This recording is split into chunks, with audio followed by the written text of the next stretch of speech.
Hey, plant science! Week 4! It's so hard to believe that we're in week 4 already.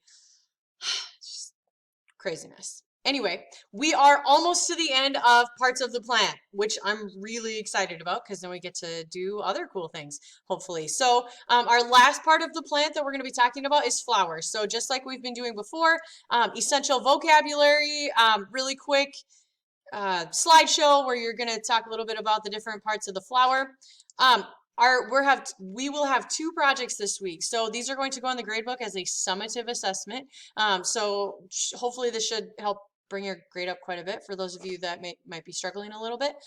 You have three options for hands-on flowers. Number one, you can build a flower. Number two, you can create a flower.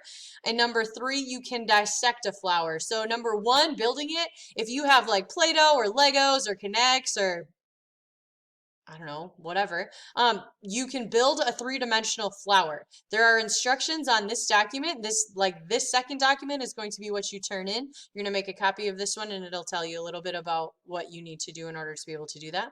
Option number two, create it. You can create a three-dimensional flower model using craft supplies or any recyclables that you have at home. Coffee filters, plastic cups, cotton balls, pop bottles I've seen kids do before. And you're going to create a flower and then label it. And then option number three is dissecting a flower. So you need to go to like a flower shop, Hy-Vee, whatever, to find a flower that has all of the parts that we talked about in the flower parts PowerPoint at the beginning of the week. So make sure that you bring home a flower that has all your parts. Otherwise, you're going to have to go back. And then you get to like kind of cut it up and look at it and kind of see how what the inside of a flower looks like. Giving you 2 days to work on this project just because I recognize that it might take a little bit of time to kind of build your model and figure out what you're going to do.